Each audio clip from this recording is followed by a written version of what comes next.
get at it.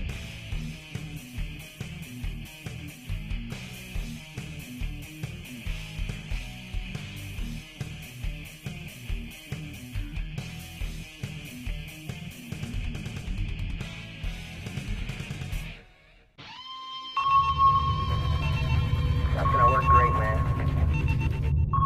10, 9, 8, 7, 6, 5, 4, 3, 2, 1.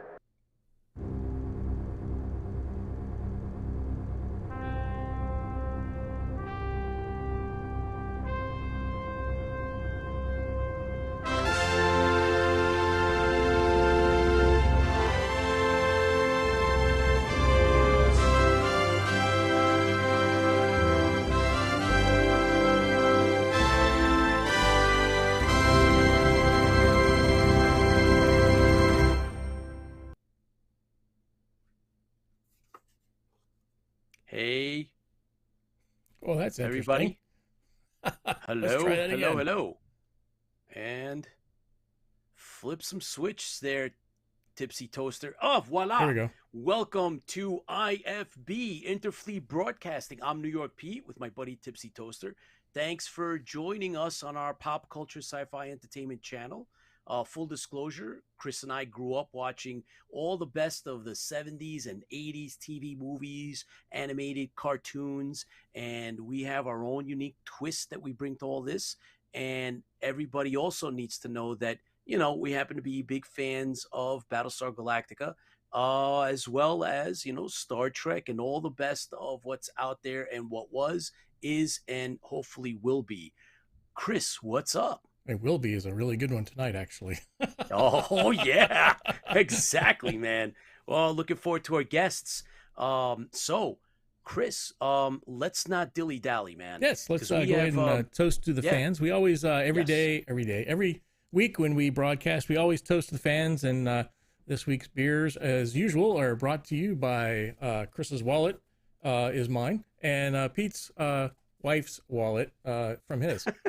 So This is very true. So, thank So, you, Janet. yeah, there you go, Janet. Way to go, Janet. So mine is a breakfast stout, which is funny because it says on the side of the thing, it's best drank at night, which doesn't make sense to me. So a It's a breakfast stout that you drink at night, and everybody knows I like my beer chewy, and this one Yes. is definitely a 10% alcohol content, 9.9%. They're right there on the border. No, So, you're good, man. what do you Mine's got? only 5%, Angry Orchard, and this one happens to be hard cider, and it's peach mango from their winter collection. All So right. let's do it. Ready? Open it up. Go. Ready? 1, 2, Yep. 3. 3. Oh, yeah. Oh boy, okay. Ooh, that- Not twist. Use bottle opener.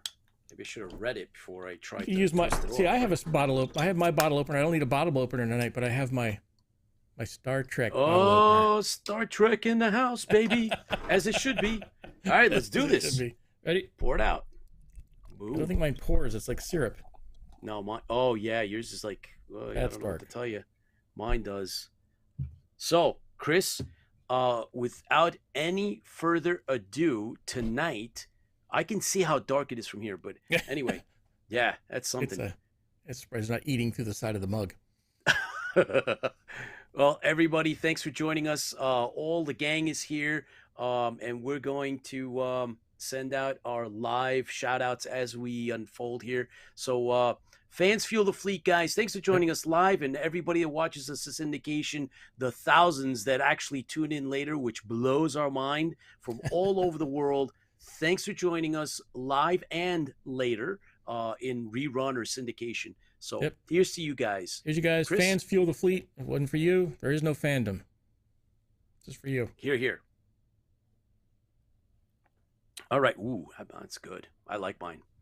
Yeah, everybody knows I like cider. So I anyway, gotta chew mine. Hang on. a little bit more. Yeah, there you go. And so tonight we have John One, right, is our news anchor. So John's got a setup. We have some slides that he's going to talk about and give us the lowdown.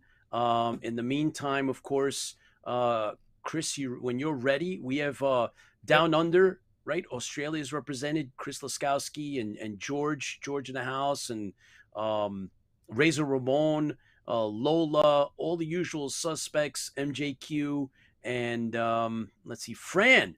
Fran Severn is here with us. Author. So, Fran, we've been talking about you, and we got you right here. So, thanks for joining us. We're going to have her on our show. We're going to do a whole interview on a couple of weeks from now. Oh, yeah. Scott, thanks for joining us. And live, let's see, Starship Farragut. Yes, hello. We got a whole bunch of Starship Farragut coming up. Thanks for joining us live. And Sturm von Ulk, thanks for joining us. And let's see, Sturm von Ulk, yes. Okay, guys. Mediocre Modeler, cheer and beers. Absolutely. Thank you for joining us. And let's get John One up, man. I think he's got a whole bunch of cool stuff to talk about. I saw the slides. I don't know what some of the stuff is, so I'm anxious myself. There you go, John. We're up. All right. Hey guys, how are you? You guys hear me? How are you? Yeah, what's up, John? You're not from New York area, are you? Take it easy there. Take it easy. All right, guys. Netflix has finally released a date for Stranger Things. Season 4 will be released in 2 volumes. The first set will release on Netflix May 27th, and the second on July 1st. There's going to be 5 seasons, so this might be the second to last. So, all you Netflix Marvel guys, don't fear. All your shows, Luke Cage, Daredevil will be starting on Disney Plus, starting March 16th. Another video game coming to the small screen will be Twisted Metal, starring Anthony Mackie. He was with the MCU guy. He was the Hawk on the movies, the Hawk and the Snowman, where that was on the Disney. So he's going to be probably one of the characters in Twisted Metal. I hate that game because I turn into a rager when I play it. All right. And Western fans, tune into AMC's new series, The Dirty Black Bag, premiering March 10th. It tells the dark side of the Old West in the old spaghetti-style westerns. It's about a sheriff and a bounty hunter. And it's a limited 8-part series. It's pretty good actors. It's Dominic West from Preachers in it. And a couple of good actors in it. So look forward to it. And if anyone has seen the new Doctor Strange trailer, the familiar voice is none other than Patrick Stewart. Oh, boy. I guess he's going to be Professor X. That's how they're going to get the mutants into the MCU universe about time. So we're looking forward to it. He was just on Interview of the Day saying that it was him. So good things in that movie. Can't wait till it comes out. So we shall see. Let's see. And it's been confirmed Michael Keaton and Winona Ryder will be reprising their roles for the upcoming Beetlejuice 2. Oh, Beetlejuice. Hopefully where is he? Good and better effects. Oh, popping out.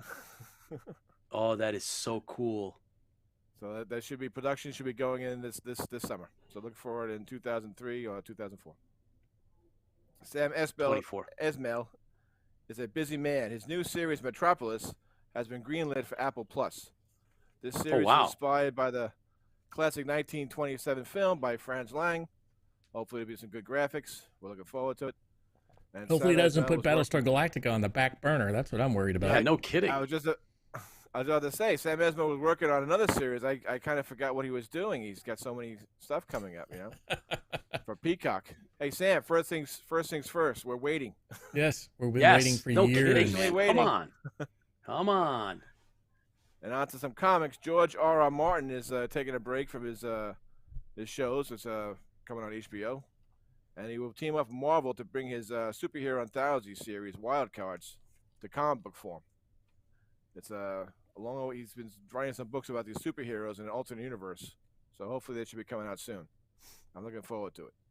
Cool. Also get the new Punisher series next week with his newer design. And Ghost Rider #2. And if you guys have Daredevil #312, get Calypso, because that's going to be worth a lot of money, because she just got signed on. The actress just got signed on to do Kraven the Hunter. Oh, yeah. Oh, wow. It's going to be worth a lot of money. I forgot her name. Okay. She was in Hamilton. Good actress. So she's going to blow up. Oh, And boy. now a new exhibit will be coming to New York this month. The Fans Strike Back. The largest Star Wars exhibition so far. Hundreds of unique collectibles, full-size Jabba the Hutt, full-size speeder bike, and all just some of the many exhibits that will be coming into New York starting the 8th. Tickets start on the 8th and will last until the 24th. It'll be at 526 6th Avenue, New York. New York. Oh, wow. And tomorrow. about a 2-week thing. So hopefully you guys go see it. I might. Oh, I heck think yeah. I'll take a ride in there, just so I can Oh, jump on that the sounds speeder bike. cool. There's a lot of small stuff and some pretty cool things to see.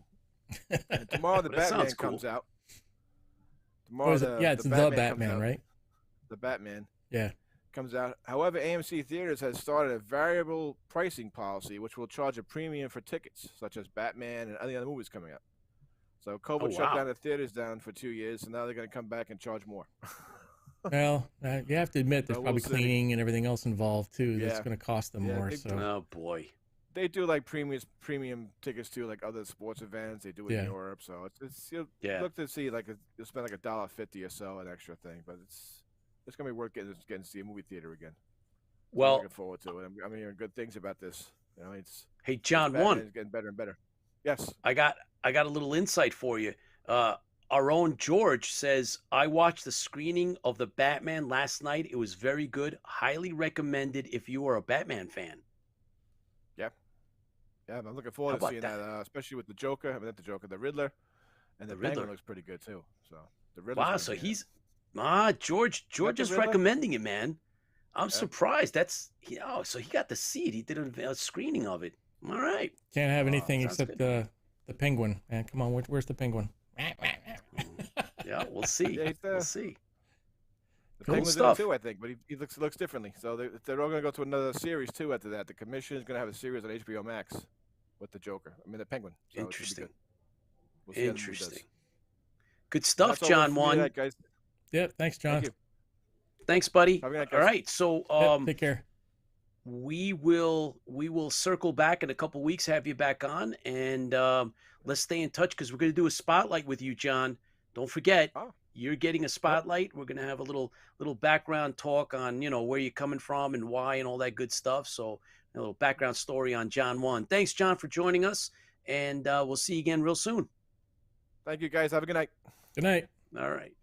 So, wow, that was a nice little scoop. Lola says I want to go. Well, we're all going to go. Carl is in the house. Lego bricks in the wild. Wait, Carl, thanks for joining us, man. So, without further ado, guys, just to give you a heads up, we have in the green room waiting as we put out, of course, we're going to be doing a lot of Star Trek talking. Everyone knows that I'm a big Star Trek fan. TOS, of course, is in my blood. And Chris also is a Star Trek fan. And he's got That's why I some wore the red pictures shirt of his- tonight. Yeah. And man, Chris showed me some pictures. He had visited the set many years ago. I looked so young and I had so much hair then. It was amazing. You looked like you were all of 12 and you're so cute as a kid, but that was just 10 years ago. So I don't know. But anyway, Farragut Films, Kaotica Studios, Farragut Forward. John Broughton and Johnny K are with us here in the green room, and they're going to tell us all about some of the really coolest stuff that I've seen in terms of Star Trek fandom and movies, shows, and there's some upcoming things. We're going to talk about some fundraising that IFB are going to be backing. Yep. Chris and I are going to be involved in this, at least up front right here now, just letting you know that we are backing their project. So, gentlemen, thanks Thank for you. joining us. John and Johnny K, or Johnny, I guess, John and Johnny. Thank you guys for taking the time out. We have lots of Johns tonight. We've got John Yeah. 1, we got Johnny, and we got John. Yep. So, for those that are uninitiated, gentlemen, please give us the background. We want to know everything that we need to in terms of your projects. So, I don't know, whichever one wants to speak up first, but please clue us in. Have at it, John. Okay.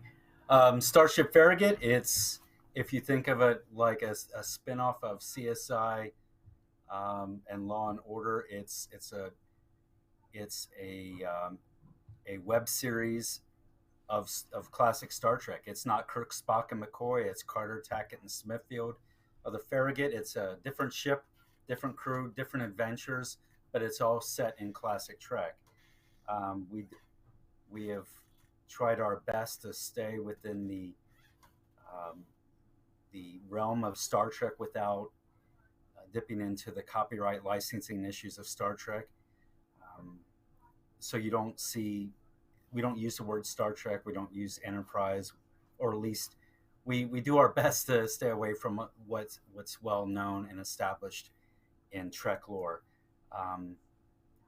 The new project Farragut Forward, which we're working and promoting, is the movie era of Trek. Starship Farragut was an homage piece. We started in 2005, and we are one of the longest web series of Star Trek around. Our fan production initially was an homage to 1960s Trek. Then we did some 1970s filmation animation that you may remember. Star Trek The Animated episodes. We did our own version and got the blessing of Lou Scheimer from Filmation, and we had some other celebrity Star Trek alumni, Tuvok, Tim Russ, Chase Masterson, and Lou Scheimer himself did voice cameos in those episodes. And we wrapped up our finale last year, Homecoming. And in that film at the end, you see a segue into the movie era with the new Farragut. And so it's all in the movie eras. We're doing 1980s movie filmmaking. So just as we did with 60s Trek, with sets, props, costumes that were as accurate as to what they used, we are doing the same thing with this new project. So the Monster Maroons, the Klingon warrior costumes that Robert Fletcher designed, we're doing all, and our sets. If you remember the movie era sets of Trek, that's what we are building and working on. This is so cool. So, John, in other words, if anyone ever daydreamed along the lines of who else was out there in the Star Trek universe, besides Captain Kirk, who else was, like, what other adventures could there be? Like, what other captains are there? And that's kind of more or less what you guys fill in, right? Right. It's a different ship in the fleet. Star Trek was always kind of the space navy.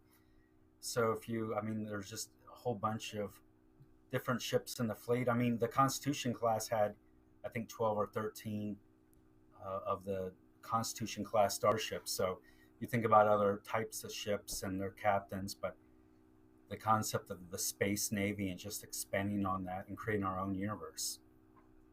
And John, you portray a captain of one of those ships.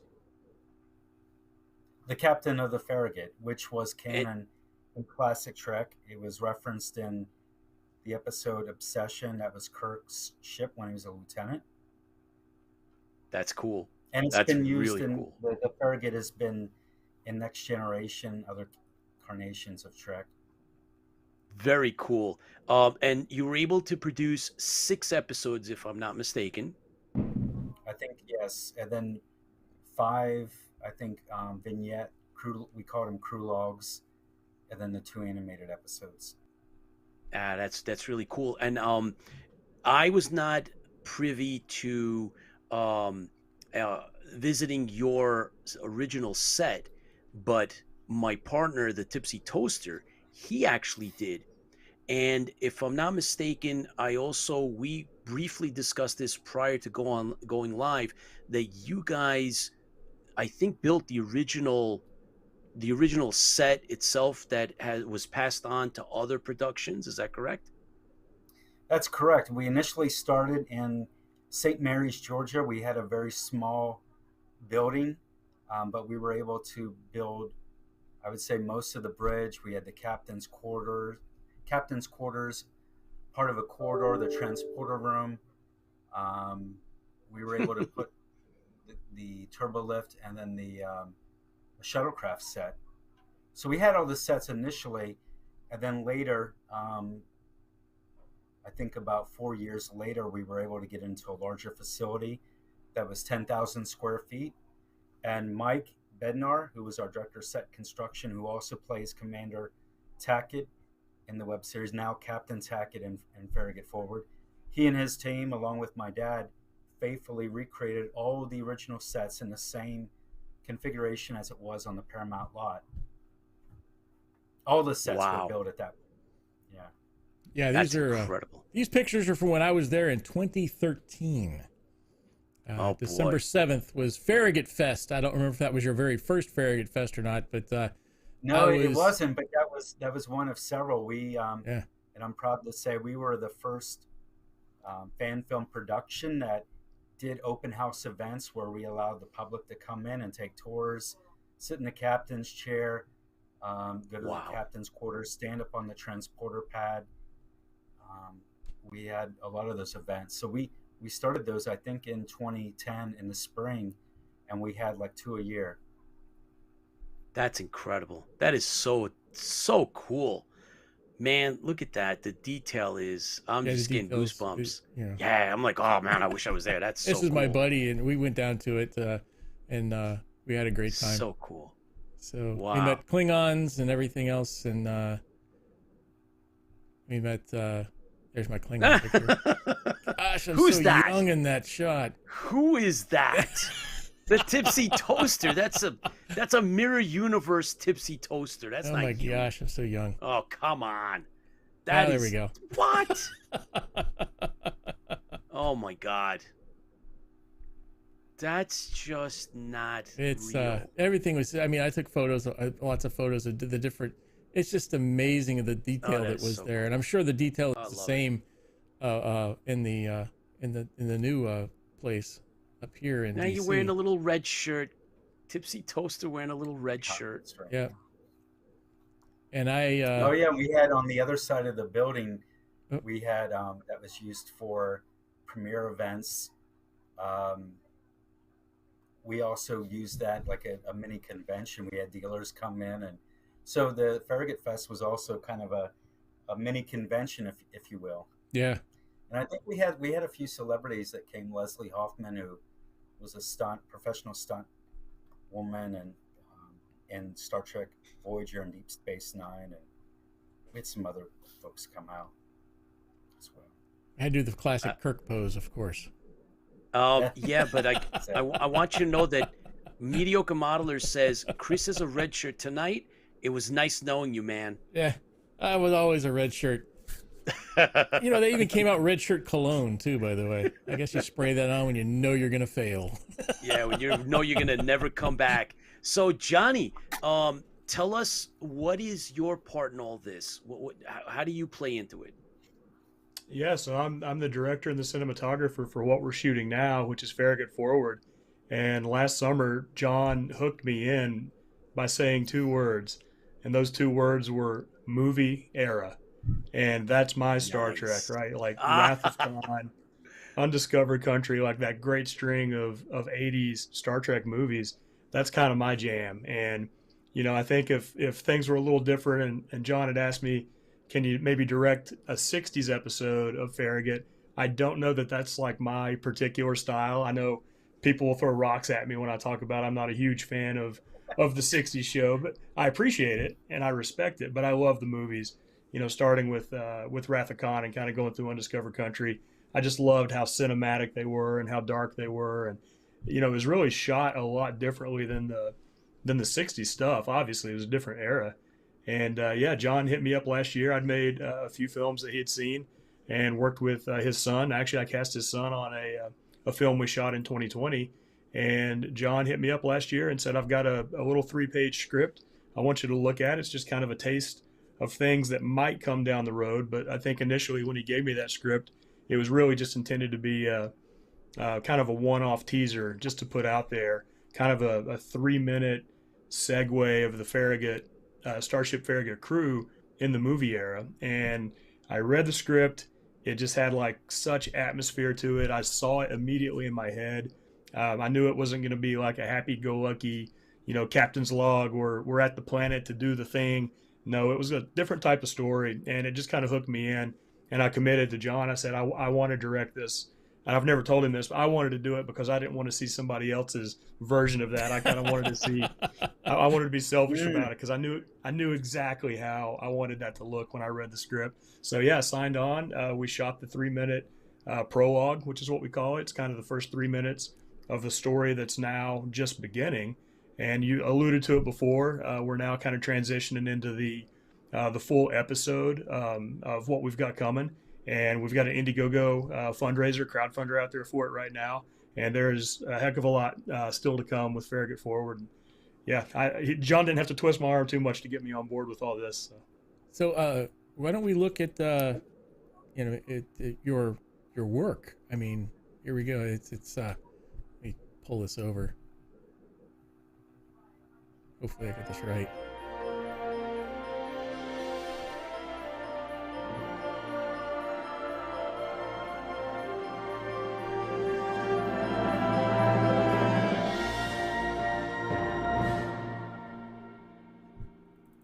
Pete, we got audio, right?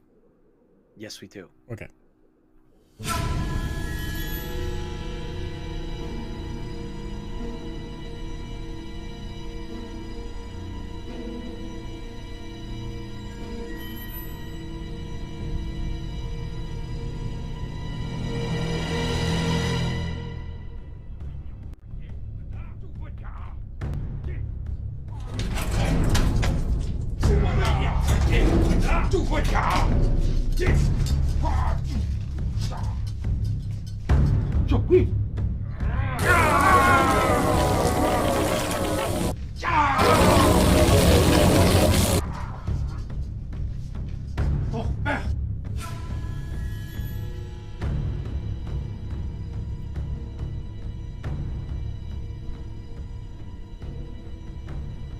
Two down. One to go. Tell me, Captain. Where's Smithfield? Smithfield? What do you want with her?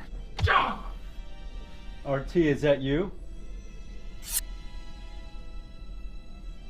Where is she? Why? Our mutual friend needs her. Friend? What friend? What friend? I have often thought upon death.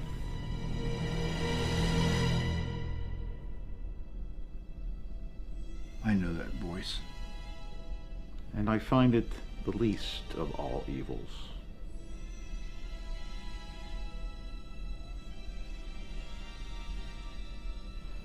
Prescott. Prescott? But he died. Saving us. Not our Prescott.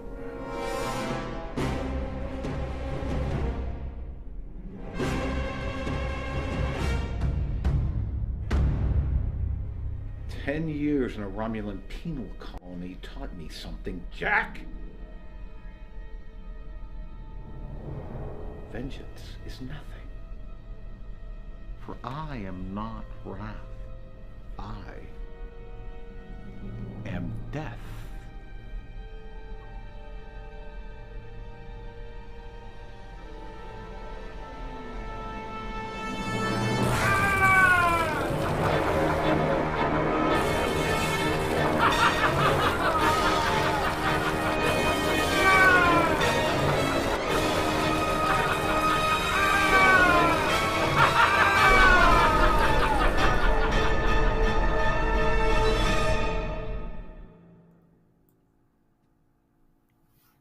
That was awesome. Amazing. Oh, we want That more. is amazing. John We wasn't want acting at the more. end of that. He was actually in pain at the end of a 12-hour day. He was just screaming, and I just happened to have the camera on as he was screaming. He wasn't acting there. Oh That was boy. So Oh, that was cool. the first thing I noticed when I saw that thing, I was like, man, the lighting blows me Yeah. away. Oh, I was like, yes. wow, that is such a great job. I was like, oh my gosh, the lighting is just perfect in the scene. So, Thank so you. gentlemen, the goal here is to put together a series. So we're going to be doing episodes. This is going to be an episodic story arc that goes where? Well, there is a bigger plan. There is a vision for a three film story arc. This would be our Farragut trilogy, just like Nick Meyer and Harvey Bennett made of Star Trek 2 through 4 of the movies. We're trying to do that as well. But right now we're focused obviously on making the first film, but there is a bigger vision. And if we hit the 30K mark, we definitely, I would anticipate us fulfilling the other two films. I'm collaborating with Johnny K on that 3-film story arc. But it would be a big epic ending in the third final installment. So to answer your question, yes, there is plans to do that, assuming that we're successful with funding this film. Oh, speaking of funding, Chris, let's jump over and take a quick look at what the fans can do. So if the fans want this, which we do, and we're helping by getting the word out, right? So this doesn't get better than what we see here, right? So for us to get involved, and if we want this type of sci-fi that's being made as we speak, this is our chance. And I'm speaking for myself. Chris and I, we've talked about this prior, and we support a lot of the projects that are out there. So Chris and I are definitely on board, and hopefully the rest of you guys that are watching IFB, and if you guys want good, clean sci-fi that we all enjoy, well, this is our chance to get it going. So John or Johnny, whoever, you want to step in and walk us through a little bit of what we have up? Sure. I don't know if you can play the crowdfunder commercial. Yeah. The video that's on our page, because that kind of tells. Number 1 there, right?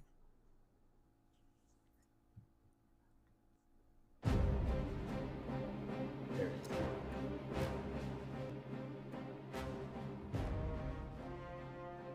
I'm John Broughton, executive producer of Farragut Forward, but you probably know me best as Captain Carter of Starship Farragut. For the past 16 years, we have played in 60s Trek, 70s animation, and now the Farragut crew is embarking on the next chapter, set forth in the movie era of the 1980s. Just as we did with classic Trek, where we built all the sets, props, and costumes, we are putting forth the same level of effort and attention to detail on this new period of Trek. In order to do this right, we are fortunate enough to have the ever-talented Johnny K as our director and cinematographer, as well as the ever-resourceful Ramel Pansau. This duo presents a winning combination to best capture and tell our new story. Both were involved in Farragut Forward Prologue, the first 3 minutes of the film, which has already been released.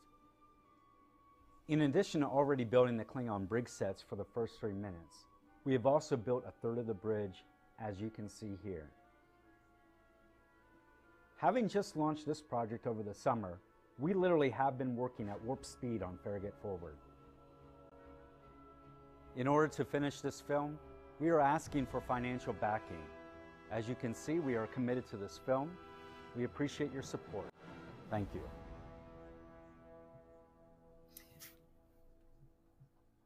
And oh boy, just something I want to emphasize. What you saw in that video of the bridge set, which we are planning to build a third of the bridge set. So there's some upper platforms and some stations and walls and the turbolift you're not seeing. But all that was done literally in 2 months without any crowdfunder money. Wow. That's incredible. Since then, you guys have also built an upper platform already. And the captain's chair, that chair was, I guess, alpha version. And John Vitale, who's our studio manager, who made those chairs which have never been faithfully recreated. He's gone through all the research and painstakingly created those chairs. He's made a new and improved beta version, and he's even making refinements to that one. The Charlie version will be the one that we used. So I mean, you've got everyone involved, whether it's me working the costumes and making sure that the Starfleet uniforms are correct. We've got Johnny. We've got another guy who just came on board the project, Garrett Dare, who is a Klingon. He's a jack of all trades, a Klingon subject matter expert. He's helping to bring some of those other uniforms. And then we've got other people working on the sets that are just making sure, because we're all Star Trek fans, and just trying to get that accurate representation of what we saw in the movies. That's cool. So, gentlemen, if for those that are not 100% familiar with, the mechanics behind, actually making something like this, first and foremost, it's a labor of love. Obviously, both of you are science fiction fans and Star Trek fans. Johnny, you told us, what your era is, and John, I would assume that the classic, the original, is something dear to your heart. Well, it was for a long period of time, but in 2016, I forgot to mention this, but I kind of, the fan film guidelines came out. I think I was kind of burnt out. Other reasons. We tabled Farragut Forward. We were already in pre-production in 2015, 2016. The fan film guidelines came out, punted it, and tabled it for over 5 years. And since then, it was last summer when I kind of revisited the idea. I wanted to be able to see some materialization of the idea of the Farragut principles in the movie era, and so reached out to Johnny with it. It was nothing short of just being a teaser, a 3-minute, I think a 1 to 3 minute film that we were just going to put out there. There was no intent to do anything more than that, but I would have been able to have seen Captain Carter in the Monster Maroon, and that was going to be it. Since then, I haven't really gotten into classic Trek. I've just been rewatching the motion picture to Star Trek 6, and my rekindling with the genre, the franchise, the fandom has just been very much limited to the movies. So you're like really getting into what you're putting out is something that you're truly taking to heart. This is something that is not just, sometimes we say, oh, it's a fan film, but some people don't understand what that means. There's a lot that goes into that. There's a lot, and I would also add, it's not just a fan film. It really, just like we were doing 60s Trek, in reality, we were making a period piece, 1960s television sci-fi show, and now we are doing 1980s movies. It's an homage to obviously it's Star Trek is the subject matter, but Johnny suggested using real filming miniatures of ship models and not CGI.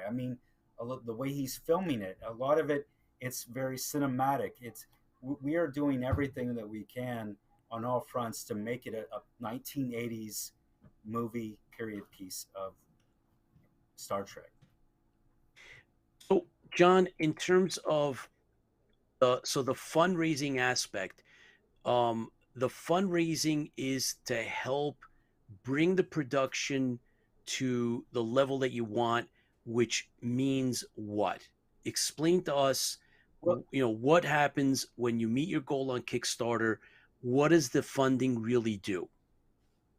Well, the funding, the $30K, I can tell you exactly what it's going to cover and actually what it won't be covering. It is going to take care of the sets, which we have budgeted $13K. We had $7K allocated for wardrobe. Those Monster Maroon uniforms, the Klingon uniforms, they're about $1,000 each. They're complicated to make. The materials that make them are expensive. A lot of things that go into just the wardrobe itself. So you're dealing with, we're building an entirely new wardrobe. We're building sets from scratch.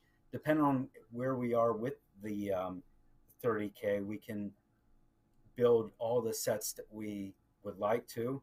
There's also, we haven't even factored in the post-production cost. In addition to using the ship miniatures, we also will need to have some, in all practicality, we'll have to have a mixture, a hybrid of both the ship models as well as some CGI. There's just no way of getting around that.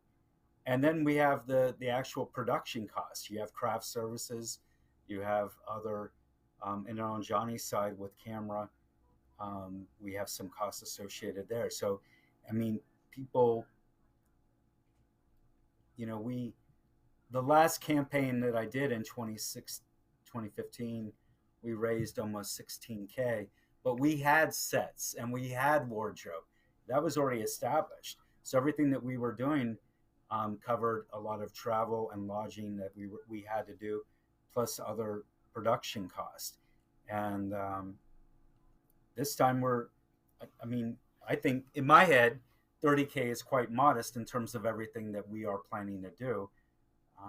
And I can tell you, we've already made the upfront investment as it relates to all the wardrobe. And you saw what we already were committed as we started to already build the sets.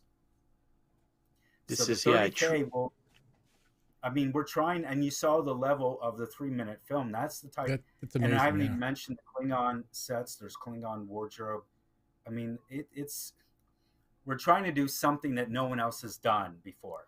I mean, to be all honest, there's been a lot of Star Trek fan films, but set in the movie era, which is probably the most complicated of all the genres of Trek, in terms of costumes, props, wardrobe. I mean, all that you saw, it's a little bit more complicated, I think. So there's a cost associated with all that. Johnny, what do you think is the biggest challenge on this project is going to be? I mean, it's got to be the sets. I mean, and that's, you know, speaking from a guy who's never built a set in his life, but you know, I see the work that the set guys are putting into it. And I mean, could we film a Star Trek fan film in a forest somewhere or in a cave? Sure. But can you film a Star Trek movie era fan film that doesn't take place on the bridge of a Starfleet ship? Nope.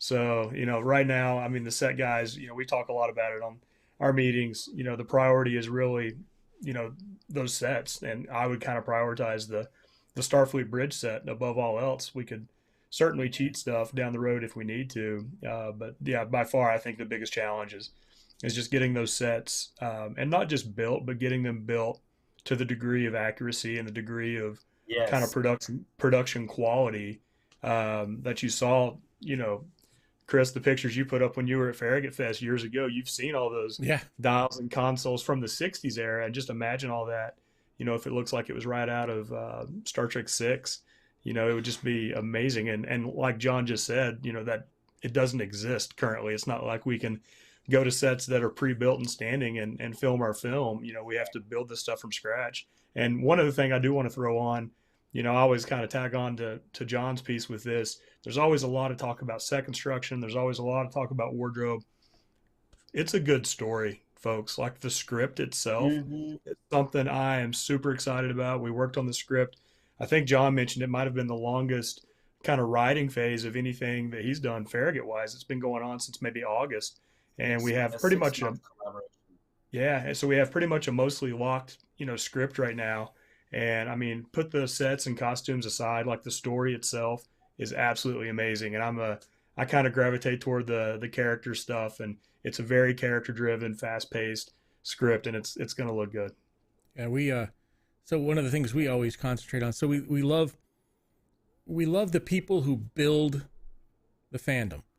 So there's always actors, and you know, we've interviewed a number of actors in regards to the Battlestar Galactica stuff, which is one of our favorites. But you can go on YouTube and listen to the actor tell you the same story 5,000 times. The great thing is the people who build that universe, the directors, the art people, the writers, those people actually built that universe for that actor to act in. I don't believe that's put out enough to the fans. I mean, because those people build the fandom. So we always say fans fuel the fleet. those people are they're the fans. They really are the fans of that show. They're the champions of that project. They're the champions of that video. They're champions of that movie. Those people who build that are the ones that are, I think, not built up enough. They're not interviewed enough. They're not told. They're talked about enough. There's so much that goes on behind it before that actor walks on the set. And everybody loves to go to the Comic-Cons and talk to we're going to go look at the actor. We're going to go meet the actor, get his signature.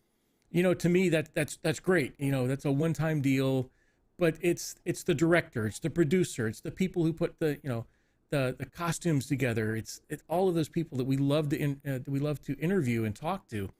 And it's fans like yourselves. I mean, this is a fan-built production. This is a love. This is something that's like, oh, you know what? I'm going to make $1 million off this thing. I wrote this thing up and everything. No, you put a love into this, which is super fandom at that point. I really, I think it's amazing. And I'll step off my soapbox now. But we really think there's not enough recognition for those people behind the scenes. Just for the record, I would love to make $1 million off this. I just don't want to go to jail. Let's stop me. Yeah, I know. I know. It's like things can lead and grow from, but the idea that you guys represent a certain special element in, like the big picture, right? So, a director, cinematographer, producer, writer is a whole other outlook on any one of these franchises. And we touched upon the idea that you guys are making it's a project, and now you're growing this into films, and you're doing the homage to the 80s style. So it's not just a great story. You've taken the time out to carve out and write out a good story, because without it being written well, you can just put people in front of a camera and go through and say things. So you got a good story, and you're getting all these elements together, and you're getting the fire into this. And so, it's what we all want to see, and we feel it, and it feels like it's something that has the potential to bring on that smile and take us away for as long as that, what we're watching, and really, leave enjoying what we saw, and that's what we ultimately want. And to be a fan and to be involved like you guys and be inspired, right? So that's some part of what I see is inspiration. So you guys are giving us a whole new outlook on, being involved in filmmaking, taking a hobby and a love and making it into something else. And this is all great. It's a period of time where the fans have the ability to create this. And this is exactly what we like to promote. We like to talk about, because, this is something that was never around when I was growing up. And so, you guys, kudos to both of you. We're supporting you 101%. So it's safe to say that you guys are in production. So how do you promote this afterwards? How do like next stage, looking forward after you get that first one done? Where do you go with it? What do you do with it? I'm trying to understand your question. So we bank the 30K. Is your question, how do we continue to promote the project? What happens after the first one? Because it's supposed to be a trilogy. After the first film? Yes. So you get the first film in the can. First film is done. What happens with the first film when it's done? Get it out there to the mass. Get it out there. Let the story unfold. And Johnny and I know that this story is great. I think we both believe in it 100%. We want to get it out to people in the way that it should be envisioned. I think that once people see it, I think that there will be a greater need to see films 2 and 3. Cool. So I guess I believe that wholeheartedly, that once we get it out there, people will see that, just be able to see another movie as if they were sitting in the theater in 1984 and watching, some of these other movies that we saw growing up. I think it'll exceed everyone's expectations. Johnny really is innovative, creative, and talented to be able to tell this story. I mean, perhaps it was a godsend that I tabled it for 5 years, because everything kind of fell into place the way it should, like a puzzle, and moving forward with this new chapter of Farragut. So, guys, can we expect this to be put into a convention circuit? Does it go to YouTube right away? How do we, how does this unfold?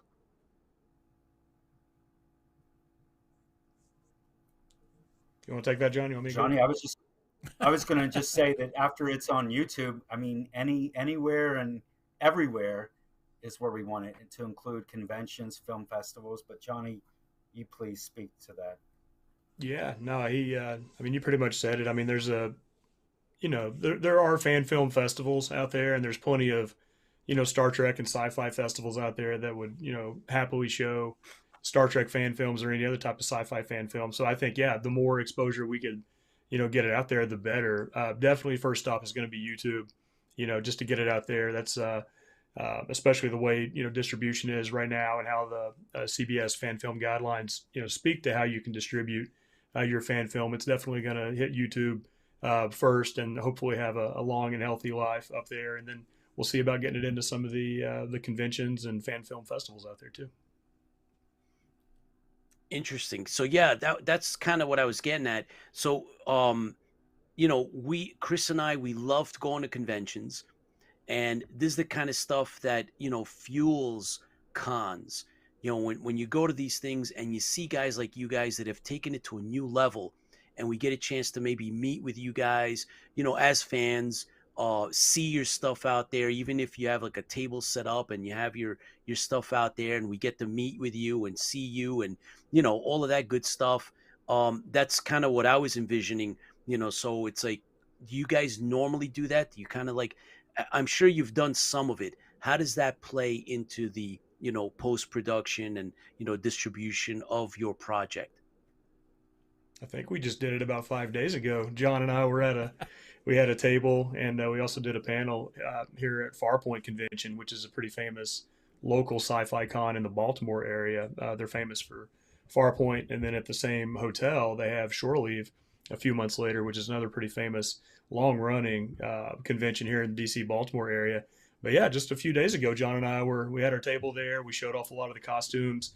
We had a pretty great panel, I think, and we did a screening of the prologue. And I think, where was it, John? AwesomeCon DC we exhibited at last year, and I know there's talk of maybe hitting Fan Expo Philly. There's talk of that here in a few weeks coming up. So, I mean, those opportunities are out there too. And we're also trying to maximize our funding period. Indiegogo, we only have 60 days. So, and we're right in the middle of that, literally right now. So we're also trying to kind of capitalize on making the most of these 60 days and hitting all the events we can during that time. That is outstanding. A lot of support from all of our live fans from all over. And speaking for ourselves, I know that, like I mentioned earlier, Tipsy Toaster and I will be sending some financial support your way, guys. We're really stoked about this. Yeah, let's kind of look at the Indiegogo campaign here. I just some people are not familiar with these, so this is the Indiegogo site for you guys, and of course the video is already played. You guys have raised already $12,151, which is amazing to begin with. And you've got different levels. You got perks for people who are not familiar with the perk system. You can just donate $20 if you can, $50, and there's different things that are inside these perks. If I could afford the $5,000 one, I would, but I'm going to tell you right now. You're going to have to scale it down a little bit, Tipsy Toaster. Yeah. I am backing it for $200. Thank you. Thank you so much. There you go, Chris. Yep. You're the man. So, all right, what are you going to do it like live? I did it live. Give me your password. So that it doesn't share the password, so there we go. Oh, it doesn't. Proven okay. I'm sticking to it because I have enjoyed the shows from back in the day, from when I was first starting out. Like I said, I'm a big fan of the Farragut pieces. I've been to Farragut Fest. You saw the pictures. I've got the Farragut videos, including the animated version, by the way. Oh my gosh. And, all right, fanboy. Yep, and I had donated a sum of money during Farragut Fest in 2013, and thank you so much. I got this at the this was at the table, so it actually has the Farragut's NCC number on it, and it's got the two. Well, I had the 3 patches, but when I moved from Georgia to DC, I lost one.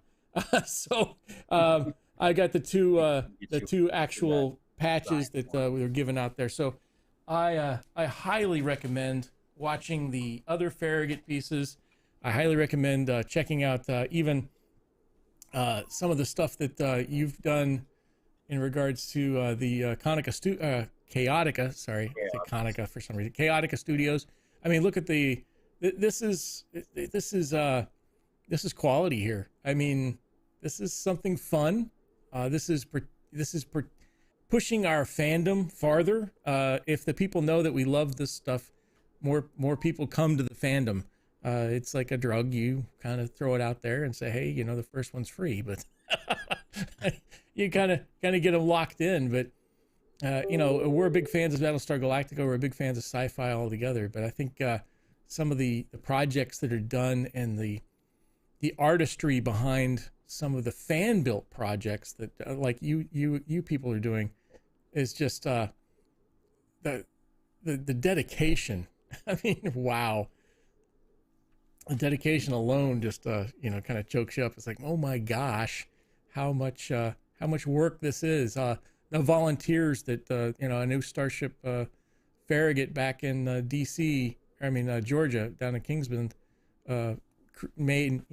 relied on volunteers and relied on donations, and I know that you do this for the love of what of this. I mean, yeah, the awards and accolades are great, but you don't do this unless you love it. And you guys have really done a great job. I'm blown away, and that's why I'm willing to put money behind it. And I hope the people out there are willing to put some funding behind it and see this go forward. Hopefully, I'm up here in DC. Maybe we can do an interview again when we get a little farther along inside the set and everything else. Absolutely. Our studio's in Frederick. Yep. So it's close. Far. Yeah. You say DC, it's like Maryland, Virginia. It's all of it, If it's within 2 hours of downtown DC, it's DC. Yeah. So listen, everybody that's watching out there, this is the type of stuff that we love. This is sci-fi at its best. And if you want to support and you want to help the project, please get out there. Every little bit helps. And we want more of this, right? Not less. We want more. So, whatever you can give, I know the guys are going to appreciate that. We want to see this project completed. And, without us giving a little bit, hey, I mean, it's going to be on YouTube. So what's the price of a ticket, right? The price of going to the movies. We're going to get throw $20 at it. Come on, guys. Yeah, man. Come on. So all our fans out there that are watching live, let's show a little bit of support. And we're looking forward to having you guys back on and seeing maybe we can visit. You guys can stop over and let us know how things are going next time you get a chance. We would love to see the progression of this. And we're actually anxious to see you at the next convention. So please keep us posted. We are fans and we will support 100%. Chris is already invested, and he's been a backer for years now. So IFB is here to help out. So please rely on us. We're here to help you out. If there's anything we can do for you, let us know. Thank you guys. Yeah, thank you so much.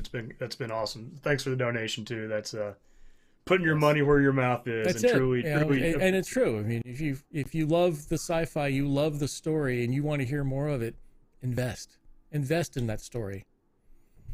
Oh, absolutely, absolutely. Guys, any final words? No. Thank you for having us. To those that are interested in supporting the project, please give if you can. And if you can't, just promote it, get the word out, because the broader that we throw that net out, the more fish we catch. Absolutely. Johnny? Thank you.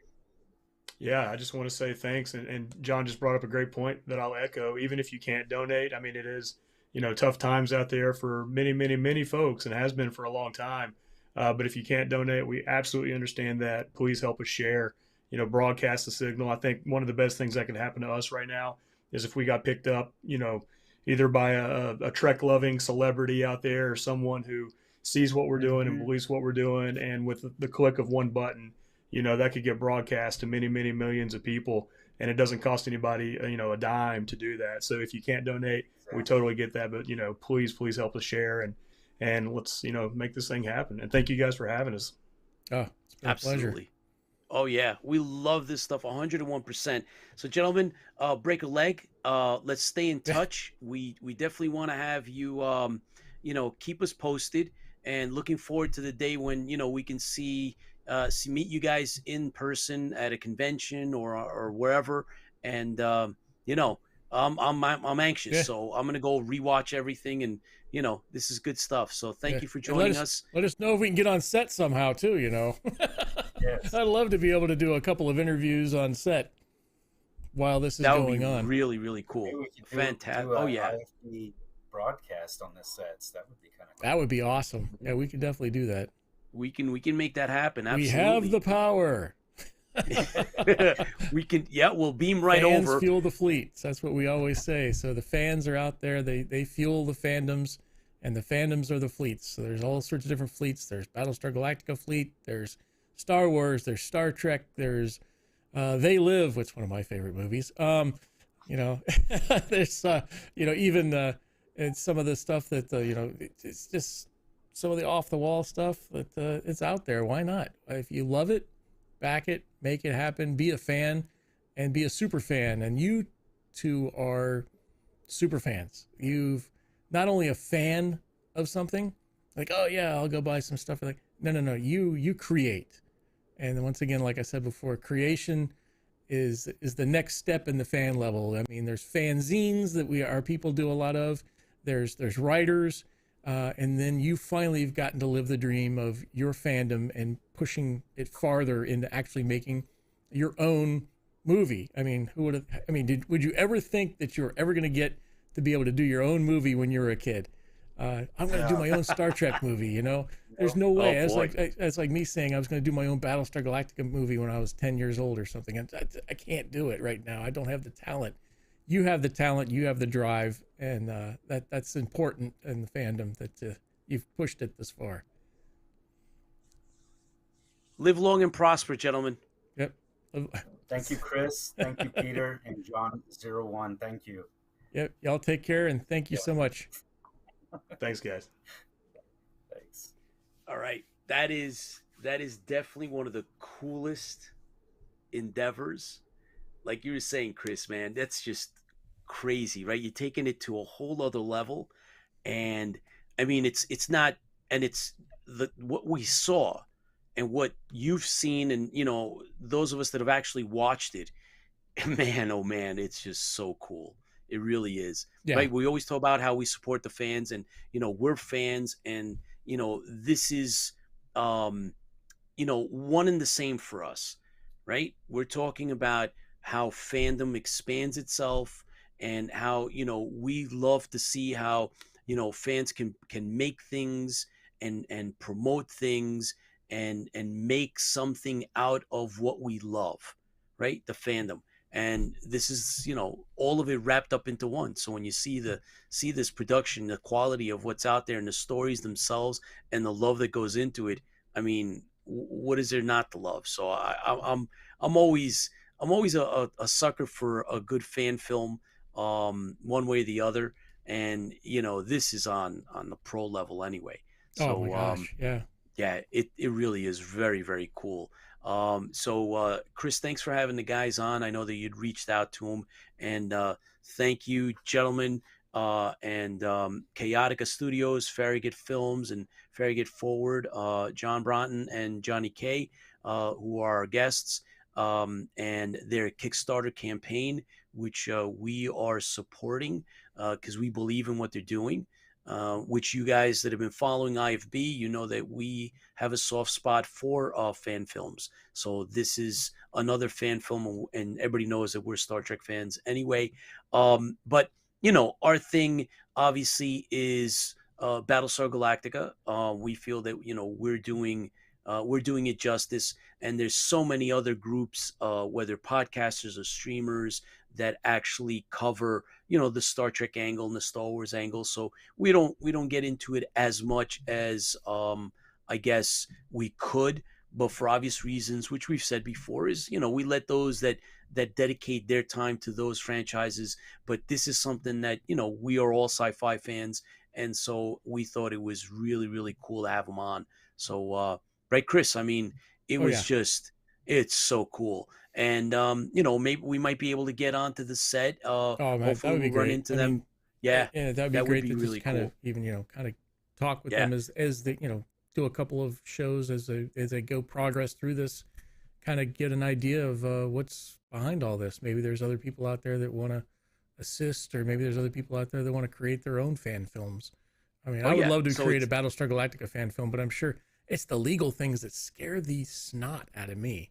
I know that there was a ruling and everything else for the Star Trek stuff, right, which they alluded to. Yeah, right, Chris, they mentioned it. There's a guideline, and they have to go by the guideline because Paramount, you know, had cracked down a little while ago, and Lucasfilms also cracked down on the fan films, and there were a lot of them. I had been on the fringe involved with some of the Star Wars stuff. And you know, he came down, you know, Mr. Lucas came down pretty hard on all of that, and just, you know, kind of put a leash on a lot of that stuff, and Paramount kind of did the same. And they're not the only ones. Warhammer 40K, they did that too. They shut down a lot of, you know, independent fan films that were out there because they came out with their own channel. So there is a precedent for all that. This is cool stuff, man. Oh yeah. Right. And it's just incredible what they've done. So we're glad to be a part of that and help promote that. Because again, right, I mean, we are fans that promote the fan stuff in the fandom. And it's fan films at its best. Yeah. And look up and see some of the other things they've done too. Yeah. So there's some other cool, very cool things that they've done. And I love that they've joined forces. This is Kaotica Studios and this is Farragut Films joining forces together to produce a fan film, which is so cool. That's great. You know, that's something that's so cool. And you know, like Kaotica Studios has done a number of other award-winning stories and videos that you know, the Killer of Grassy Ridge, I believe it is. What is it? Yeah, I think that's the one it was. Killer Grassy Ridge. Yep. Red. I think it was Red. I got to look it back up. Red Eagle. Those projects are there, and you know, all of the different Farragut films that they've had past.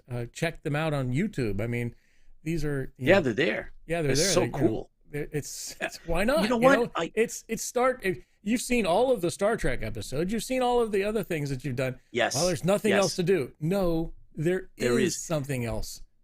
And I didn't get a chance to mention this while the guys were on, but you know, that this stuff that we're talking about, these fan productions and the Farragut series was something that I was able to tap into, you know, during the height of the pandemic when, you know, we were all stuck at home and, you know, what do you see and what do you watch? And so I was able to tap into that, and it was you know, how some of us, you know, you're looking for a distraction.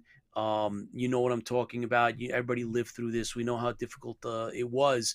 And this is the type of stuff that when I you know stumbled on it and I got to watch some of it, all it did was, you know, bring a smile onto me and just took me away for a little bit. And it was, you know, Star Trek in a different way, and it was a lot of fun. And so here's to you guys, right, for doing really, this stuff and once doing again, it right. I mean, super fans, doing it on a whole, thank you all so the much. levels. So yeah, thanks guys. Hey Chris, do you remember which is your favorite episode? Because that was one of the questions that we got. So I loved them all. I think I loved the animated episodes. I know there wasn't, you know, it kind of takes away the acting piece of it, but the animated episodes were fun because they reminded me of these Star Trek animated. But I want to say, was it For Want of a Nail? One of the very first ones. I think it was 2007. Oh wow, cool. It was really good, and you know, I got to talk. You know, I've met and talked with Michael. I keep saying Bednar. I see you saying Brednar, but Bednar, and then I've met all of those people down there, and it was what a great family of people. That was the best way of putting it. When you get that many, you know, that group, that large of a group of fans together, and the passion that they had when I went to Farragut Fest, the amount of work that they've done to put into when I was down there. And once again, we're talking before it moved up here, so I know it changed hands and everything else, but you see that. You know, you talk to Michael and a couple other people that, you know, they were there on the weekends. They were there on their time off. They were putting in buttons. They were researching what kind of buttons and lights they could get from wherever they could find it to put it into this set to make it more accurate. So that's a true passion. I think they really did an excellent job for Want of a Nail. I think for Want of a Nail, and I think that was one of the better ones. But yeah, it's just. Yeah, if you get a chance, check them out on YouTube. Go to their website, buy some of the DVDs if you want to. I would really, you know, it's another way of supporting. But seriously, I know I don't like asking people for money, and money is tight for everything else. But if you can't you can't post, you know, the Indiegogo thing on your website or on your Facebook page or on your whatever else for other people to do, you know, if you can. It's a $20 donation for the very first one. Yeah, throw $20 at them. I mean, I think it's well worth it, and I think it's you're supporting a fandom. I know some of you are majorly Battlestar Galactica fans like ourselves, and they're like, "Well, it's not Battlestar Galactica." No, you have to remember, it's sci-fi, it's science fiction, it's fandom. It's like I said, the different fleets that are out there. Yep. You have to support them all. You can't just. You don't want to pick and choose like, you know, that show kind of sucked.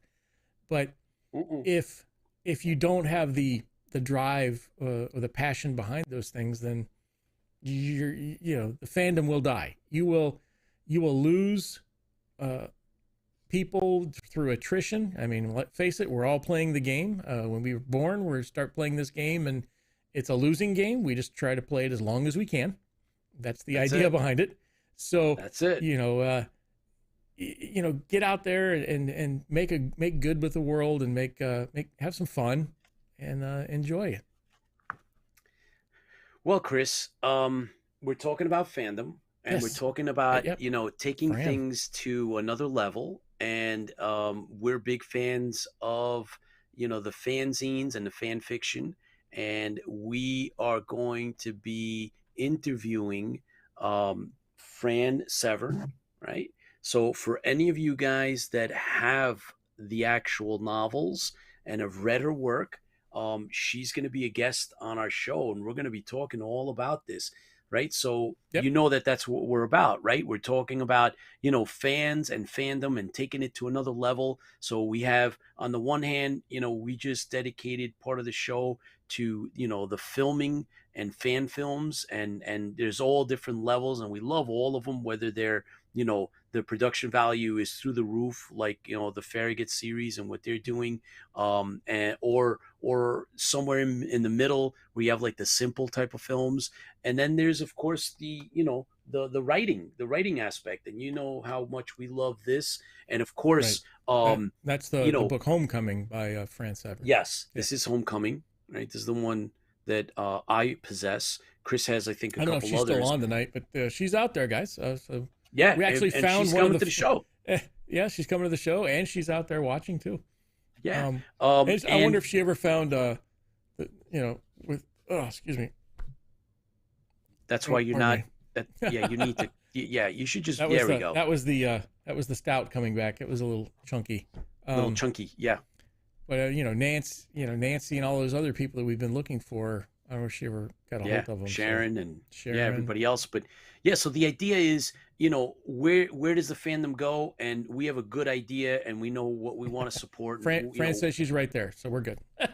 Oh, right. That's awesome. Well, you know, Fran, we're looking forward to the interview, and we really want to get into, you know, what it was like to write this stuff, and where does the passion come from, and, you know, where is it going? Interestingly enough, I've brought this up before, Chris. We've talked about the fact that fanzines and fan fiction is still active and strong, and believe it or not, there's a connection with music and bands. However, there was one of the movements that made it, so to speak, mainstream was Star Trek. And Star Trek fanzines and fan fiction back in the 60s became its own, you know, subculture. And I remember reading a lot of that early stuff, you know, Star Trek related. And then it just, you know, it kind of like morphed into then writing about all these other, you know, shows. And it still exists. And for us, that's one question I should have asked John was, you know, how did he get started into writing? I mean, what was the catalyst to push him this far? Right. Hey, you know what? We'll have him back. We'll have him back, and if we're lucky, we'll put him on the spot a little bit, and you know, we'll see where that comes, where it comes or goes. I'm looking forward to meeting them either on set and or at the next convention. It'd be really, really cool. Yep. We'll definitely be at Awesome Con, so I'm sure they'll be there. Fran says, oh, yes, I went to the first Star Trek convention in New York. Whoa. Oh, boy. She says, dating myself. I just read I finished reading two books written all about the original Star Trek convention and how it was put together and, you know, what came out of it. So, yeah, my God, that is so, so cool. Yeah, I've met all of the stars in person. So the entire bridge crew of the original Star Trek show series, I've met all of them. I have all their autographs and then some. So I've been a big fan. And, you know, here we are today and, you know, talking about, you know, supporting fan fictions and we have a show because we are big Battlestar Galactica. We're big science fiction fans, I thought guys. you were going to say we have a show because we're nuts.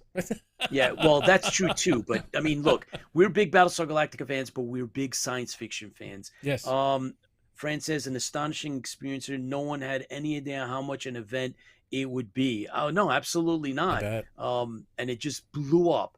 And out of that, you know, we have the conventions as we know them today, and the guests coming to them, which was, you know, something that came out of that whole Star Trek craze, which many of us love. I mean, one of the first books that I read was The Making of Star Trek when I was, you know, like, I don't know, 11. I started reading it. I didn't understand a lot of it, but I started reading it because I was just interested in it. It had a pretty cover. It was just fascinating. It was like this thick. Oh my gosh! And it talked about everything, all aspects of what it was, what went into, you know, making the show. And so I was fascinated and hooked, you know, by the you know, the how it was put together and behind the scenes, you know, from early on.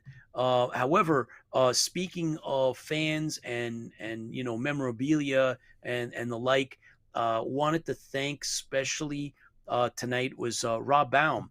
Rob, Yes. thank you very much. Rob sent us a bunch of patches, Galactica related patches that he saw at a con, and he thought of us, and he Give me a reached out second. to I'll me go and get said, them. I forgot totally. okay, cool. Yeah. Yeah. You know, so yeah, Rob said, oh, you know what? I went to a con and there's a dealer that does Galactica stuff, and I'm going to pick up some patches. I want you guys to have them.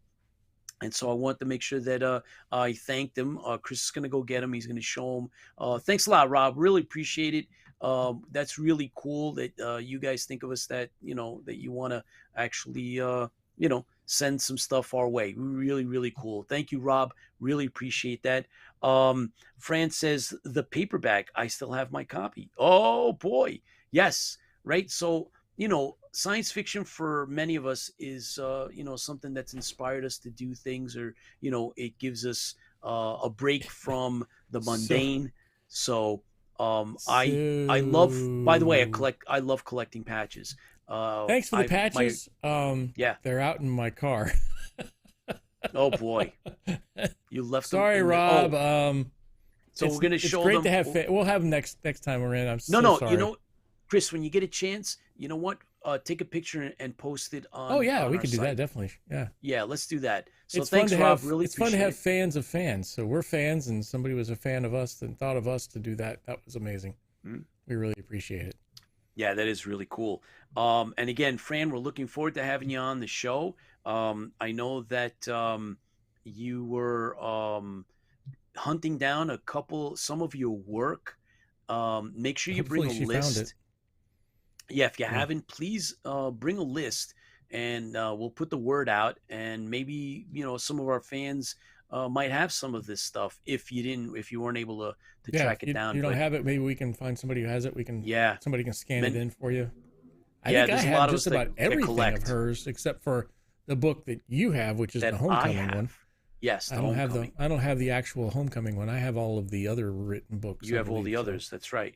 As well as the anomalies and everything else. I forget which she posted in a couple of ones with Sharon Monroe. I can't remember. Anomaly. Yeah, which is really, really cool. So we are stoked have almost to have all you of coming. those. So yeah, thanks for coming on.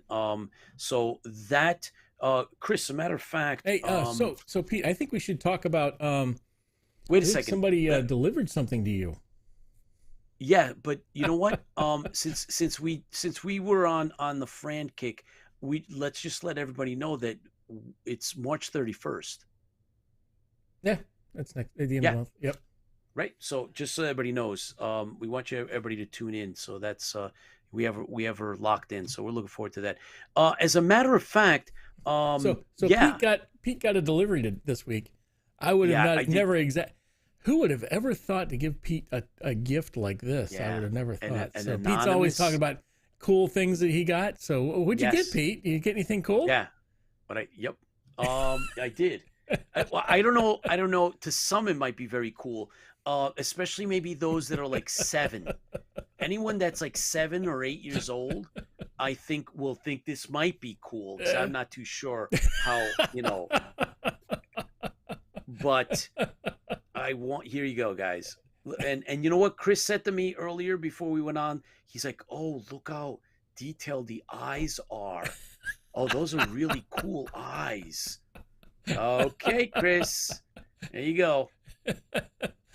You're welcome, Pete. And you're welcome from Mucky Chris, who donated that to us, by the way. I bought all of the I bought all the Cylon ones from him, and he's like, oh, you know what? I'll send you, I've got all the Cylon ones.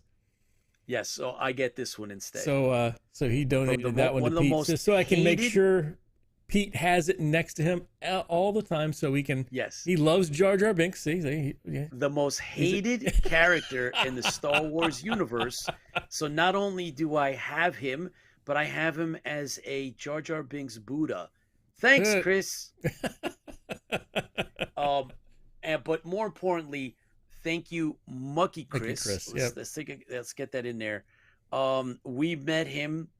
We do have an interview up as part of our collection of interviews, because we met him at I think it was Awesome Con, Chris, Yeah, when it was we met Awesome him. Con, and then we met him again in New York Comic Con.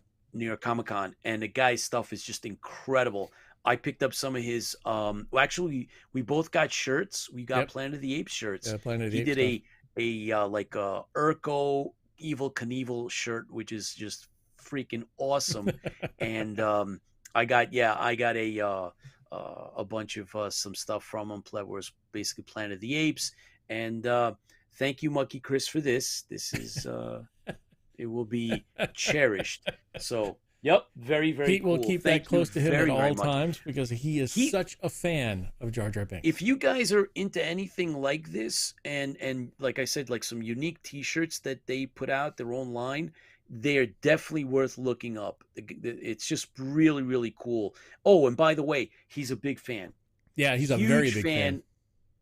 Big sci-fi fan. So if you get a chance, take a good look at go over to the website. It's www.monkeychris.com, and he's in Jersey, and good Don't stuff. go now because we've got more show to come on here. So oh yeah, as a matter of fact, Chris, I did want to mention this White Dwarf, the White Dwarf Ultimate Warhammer magazine. Now this one I picked up. It's a cool photo, I can tell you that much. Oh yeah.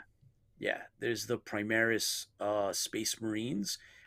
This one is from, I believe this is it's June 2017. So this was really close to when they released the concept of a new age Space Marine. These are the new replacements, and so I am getting back into Warhammer.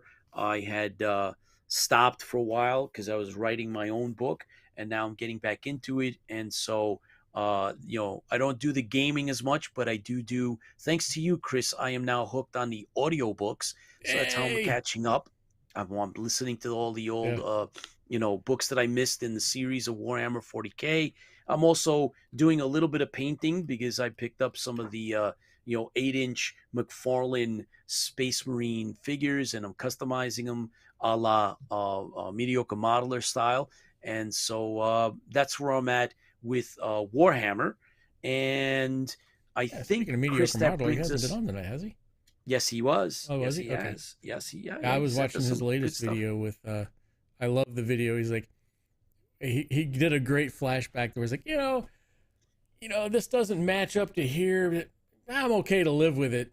And then now it's like 3 or 4 episodes later. It's like, yeah, he had to redo the whole thing because it didn't fit. I was like, wow, what a testament to, good enough for government work type thing to, I gotta fix it. That's right. Mediocre Modeler. No, not Jar Jar Buddha.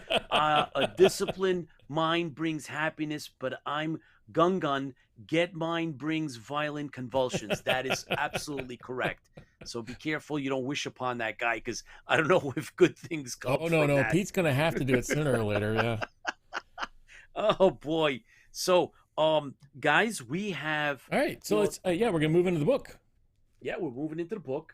Right, so we've been going through this, and we are chapter 4, which in the hardcover is page 45 to 56.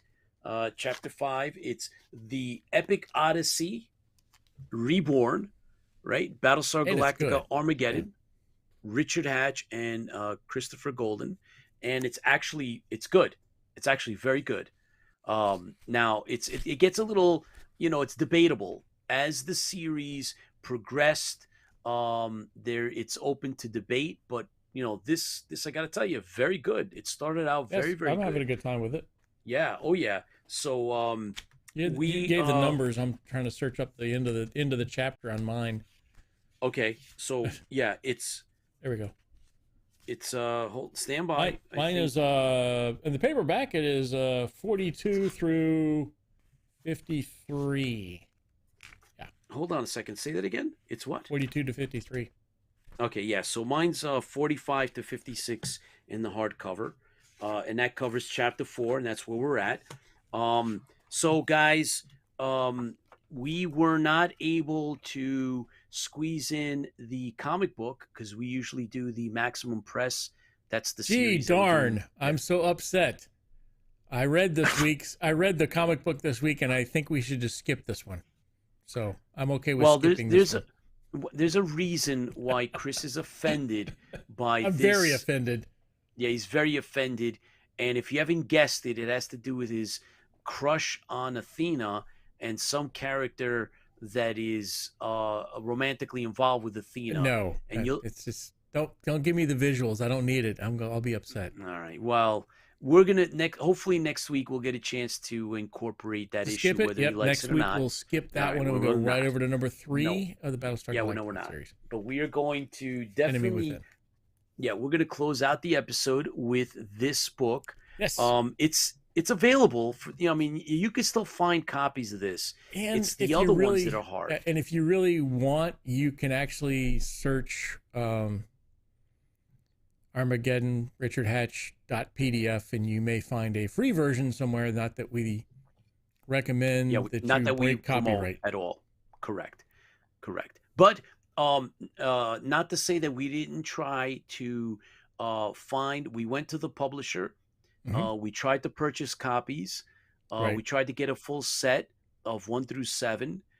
You did. You ordered them. Yep. And they sent me my money back 7.5 months later. Yeah. We're going to produce that. They're like, no, we changed our mind. Yeah, they were the original, this publisher, right? This is the publisher that put this out.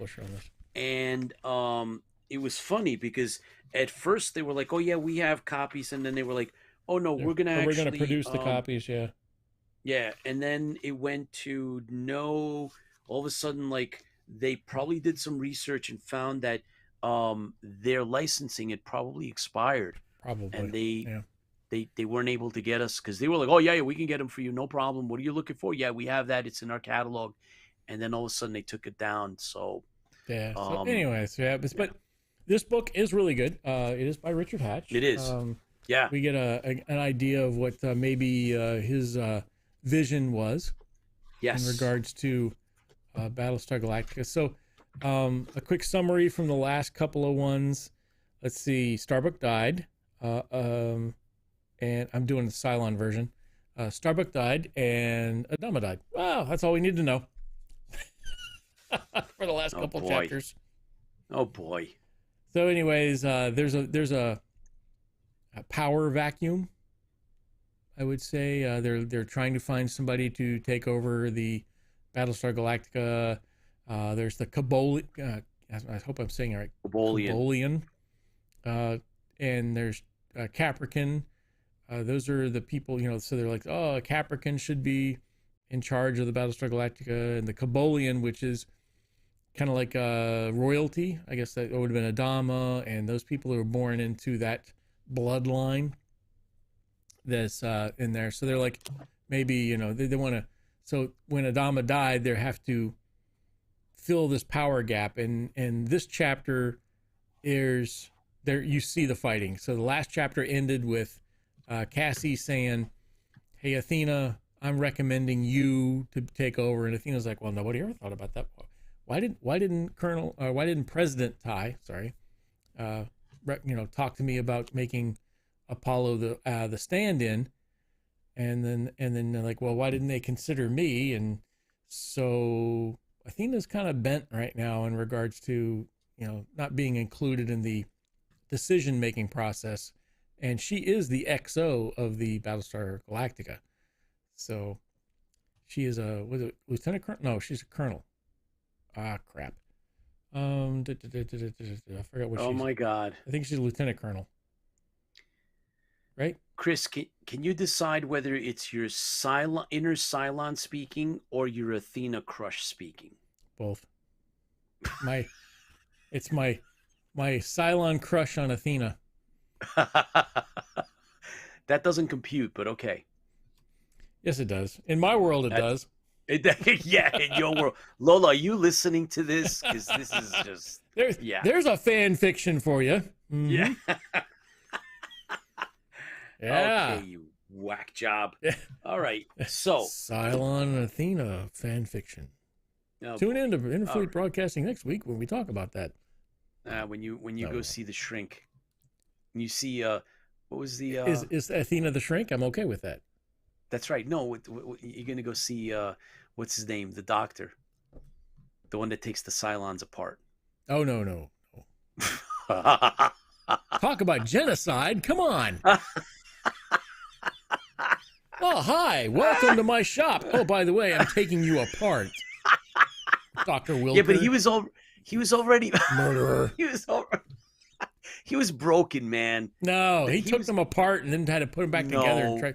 I saw Baltar's. No. I saw Baltar. Anyways, back to chapter 4, doggone the it. Cylons were broken, and all he did was take them apart. He did not kill them. They were the ones that flew the ship onto the Battlestar Galactica.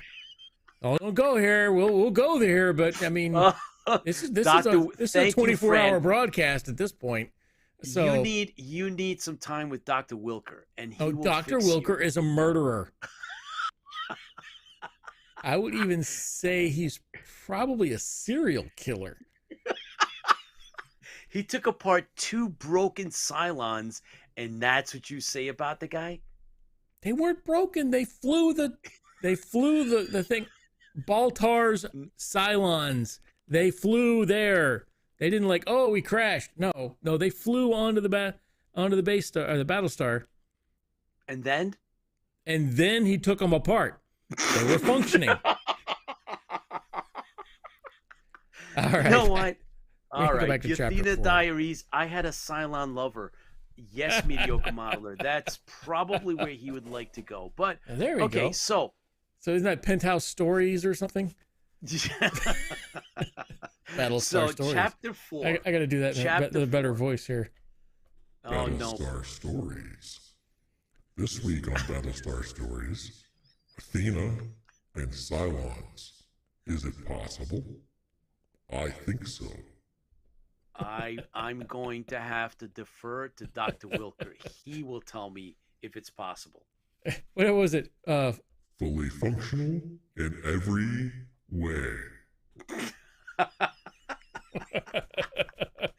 Oh boy. All right. You know what? Now that you lost your marbles completely. Well, now we get back to chapter. You got us off track. So sorry. Now we go back to chapter 4, what I was talking about earlier in regards to the power struggle, and you started the Cylons and the Athena thing, and you upset me. And, Okay. All right. So chapter 4, guys. You're taking it too personal. So, you're not taking it serious enough, sir. Yeah, you're funny when you're upset. So anyway, we start out the chapter, and I was taking notes, and I'm reading it, and I write down automatically Colonel Ty, and it's not Colonel Ty. Nope. It's President Ty. So I had to make an adjustment, and he's visiting the learning center with that's where all the young kids are, and they're that's the kindergarten, and I guess it's one of those learning think of like a homeschooling type of thing where I think all the different ages are there, and they're teaching them as best they can. I think there was an episode in regards to Adama visiting the they call it the learning ship. I can't remember the exact wording. I'm sure Mr. Baum will remind us. I'm sure, but yes, it was yes. I can't remember, but he actually visited, and that's what it says in the chapter too. Yeah. So Colonel Ty goes and he visits, and it is reminiscent. They bring it up that Adama would come down, and that he would get a sense of peace from visiting and seeing the little kids, because that's the hope for the future, right? I mean, they're on these ships and they're out in the middle of nowhere, and that's all there is. Yeah. So he's there, and he asks if would it be okay if he did the same, and so they're like, oh yeah, absolutely, and it's like, oh, you President, Ty, and so that was kind of cool. Right. And I like the way they kind of linked that with the story and Adama's a legacy or legend. So that was kind of cool. And I think it's mentioned that this helps bring them to a, why are you here type thing. Right. So and why are you here? You go down there and you see the kids and you're like, okay, this is a future generation. Right. All the other generations have been killed by the Cylons. And then, wow. Hey, wow. I can't help if you guys messed up. Anyways, so all right, I'm going to let it go. Become slaves like you're supposed to be. We wouldn't have this problem.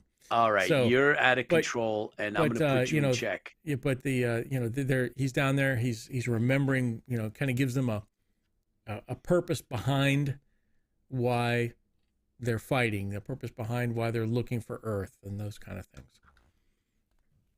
Yes. And so when we finish this little interlude, President Tai now goes to leave, and who does he run into but none other than Ambassador Puck. All right. Who has been I told Pete this looking earlier. For him. The only thing when I read this, I keep reading Ambassador. I don't know who chose the name, but by gosh, it's so close to that it's not. I mean, maybe it was purposely done that way. I don't know, but yeah, Ambassador is what I read every time I go through this. But yeah, he runs into Ambassador. Anyways, I think you might be a little tipsy. No, I'm fine. I wish I was tipsy. I think you are. No, you wish. I'm just So and the thing is Puck gets with Colonel Tai and the exchange back and forth. It's almost like Puck's searching for a chink in the armor. I think so. And he's like, hey, so do you believe that Apollo is the right person for this? Do you believe this? Do you believe that? Yeah.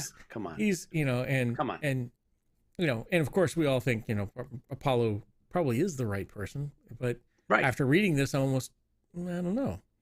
So, that's Ty's sentiment as well. Yeah. He's like, so Puck gets into him a little bit. Yeah. He gets into his head. Yeah. He gets into his head. And, so there's these misgivings over the appointment of Apollo and doesn't care for Athena either. Yeah. Right? Well, and this is the first time. Right. President, I almost said Colonel. President Tai finds out that Athena would be interested in, or hey, someone's recommending Athena, and Tai's like, I didn't think of that. I should have probably talked to her. Yeah, no kidding. A little late now because she's probably a little ticked off. And then Puck just divulges, well, I don't think either one of them is a good idea because Puck wants to be commander. Yeah, so Puck's like, yeah, I love that. He's like, Puck's like, yeah, I wouldn't vote for either one of them. Yeah. Because I'm doing it. Yeah. Oh. What? Yeah. And that probably, if you're President Tai at that point, you're like facepalm thing. Yeah, absolutely. Absolutely. So the next part of the chapter, they mentioned some details, Chris, that I thought were really cool. They said something about there's 179 ships in the fleet. Yes. And the prison barge. Well, they mentioned the prison barge, right? Yeah, but before they go to the prison barge, there's 179 ships in the fleet because... Right. Because... Well, go ahead. Tell it. Because they'd stripped some of the ships to repair and build. Go ahead. And build new things. And some of the survivors have stayed behind. Yes, that's right. Planets. I almost forgot about that. That's where I thought you were going. Yeah. Oh no, you're right. I almost forgot about that. So you can imagine they've dropped some people off, and I think President Tai is like, was it President Tai that does this? Somebody's thinking, those people brave, or are the people staying brave? Who's the more brave people? The ones that are following the dream, or the ones that are creating their own dream? Yep. I don't know. I could go either way with that, but I think it takes some strength to stay behind, because you're going to try to start a new world and not get killed by the Cylons. Yep. But then again, it takes some strength to stay there, because you're still believing in you still have faith in regards to the Kabolian thoughts, the planet, the Earth, those people, those things there still takes a large leap of faith in regards to that. So from there, we go to the mention of the prison barge named Icarus, and there's 477 prisoners, including 13 Borellians, which is very interesting. So, Chris, I think you wanted to mention the Borellians. Yeah. So in here they talk about the Borellians, and the Borellians were on Caprica millennia, according to them, before. Let me switch over so you're typing on your phone. There we go. Yeah, I'm responding to some. Yeah. So they were Caprica millennia before the Kabolians landed. So, and then they talk about how that the Nomen didn't believe in technology and everything else, and they were easily defeated when they came in. I linked this to the history of America type thing, where the American Indian, the Europeans, the Europeans come in, and the American Indians, and the technology differences and the easily defeat, and it really does match up well inside of this chapter in regards to the Nomen and the Capricans. So he's on. What's his name again? I can't never. Gartok. I thought that sounds a lot like Martok, which is a Star Trek series. Star Trek. I thought that was interesting that I didn't know the Borellians came from Caprica. I thought the Borellians came from Scorpio or something. I thought so too, but it's at least in this book, Caprica. This is where they're the Caprica, and Gartok. So Bartok. Gartok. So Bartok has a vision. Yes, he sees a vision, right? And he sees. It's probably all that crappy food they served on the prison barge. You're on a roll tonight, buddy. So he sees a vision, and he goes into a battle crouch, and he's ready to fight anything and anybody, and this thing appears, and he doesn't know what to make of it, but he challenges it, and it speaks to him. And he's like, and it has like the outline of a sort of like a human, and it talks to him, and they have an exchange, which is very, very odd and ominous. So obviously we're gonna revisit this. This is foreshadowing of. I'm wondering if this is happening. A certain individual that we're familiar exactly. with. I'm curious. I think it would be interesting. It will, and there's not too much there. And then we go to Sheba. Yes, my second love. So Sheba is thinking back, she's reminiscing, and she's talking to Troy, and they happen to be at the Triad Court, and they're watching the competition, and the details are that there's 3 men and 1 woman. So there is a woman on Triad player. One of the, it's yeah. That's crazy, right? I wonder what her uniform looks like. Well, they comment on it. They talk about it. Sheba talks about it. All the other uniforms look like. What did they say? Jock? Yeah, a jock strap and scantily clad, and they make fun of it. She makes fun of it with Troy. They make fun of it. So and they're like, and then they walk off. They're like, I don't even know why we're watching this. Let's just go talk. and they go talk, and Troy mentions this thing about why she hasn't sealed with Apollo. They're in love, and they there's a little bit of talk about why and where and who's. So there's It's funny, backstory. but she says she hasn't asked him Yes, yet. because she hasn't asked them. And there's character development, and they Right. mention, Apollo must be off at one of his, he's brooding, and right, Sheba calls it brooding, and Yeah. he's hiding out somewhere, and then they mention some of the places he might be, and one of them was like the Astrolab, the Astrodome, or the what was the yeah, which is kind of funny, where they I know what that is. That's like make out point on the Battlestar, Mm-hmm. And I mean, that was kind of more or less, Chris, where we wrapped up this chapter. Well, yeah, I mean, the Noman is he's upset. He's had this vision, and then we've got the Triad tournament and Major Sheba, which is another one of those things. So, by the way, Lola says Ibli. Yep, she said it. She Yep. said it. It's got to be Ibli. Yeah. It should yeah. be. Yeah. I believe it is. So they go to his quiet places, and they kind of say, well, you need to leave him alone, and but you can tell she's it all through this thing she's gushing on Apollo. Through this chapter, she's like, oh yeah, I wear my hair. She's like, she had her hair dyed a specific color, and it was a certain size, just like Apollo likes it. Yeah. So, it's coming. Come on. I mean, those two really were made for each other at that point. Yeah, let's get it over with. As long as That's he's, right. as long as Athena stays avavel, I'm okay. Of course, that would be a brother-sister thing. It would be nasty, but that's not happening. That's it's not happening, about but, that. yeah, It's not about that. Why did you bring it up? It's not. It's a toaster Athena thing.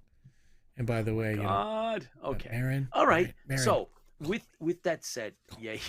Listen. Let's get this out in the open.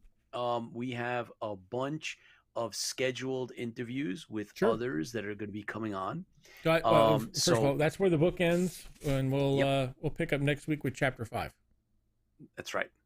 All right. So all you now, guys, let's talk about next our plans for some of the others that are going to be coming on. Not to mention, guys, we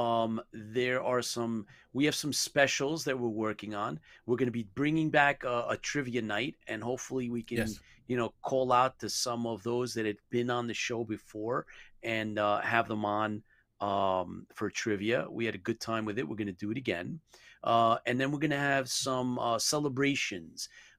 Chris and I discussed that we're not going to be doing the tributes of passing, but we're going to be celebrating I think birthdays instead, and premieres. So I think that's where we're going to switch this year over to. So we're going to be looking at that as well, and a series of guests that we have squared away, including a couple of. We have one celebrity that's locked down, and we are waiting to hear from another, which is a little bit. I would say we're 88% sure that we've got one. So. Yeah, we got one, and we have another one that told us they want to come on as well. So that'll be very, very cool from shows that we love in terms of sci-fi. So we're going to be mixing it up, and I think we're going to have a good time with that as well.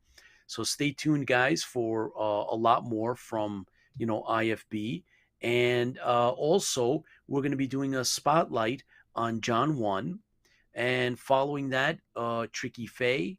We're also going to be doing George. George will be coming on. We're going to do a spotlight with George, and he'll tell you all about his Emmy and his work on various films and movies, and all the work and stuff that he does for us as well.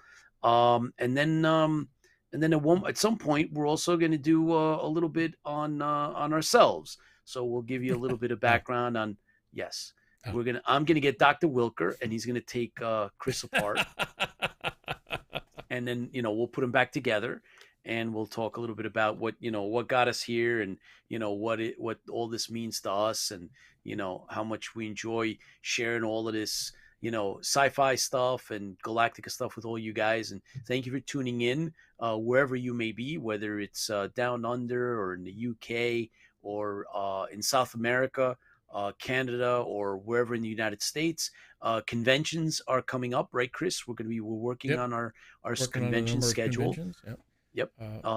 So we're looking forward to all that. So we are happy that you guys have decided to hang out with us and enjoy and participate. And so we'll be doing the rest of the book, and we're going to do the actual comic books again, right, Chris? Yep. And then we've started talking about actually having a show in regards to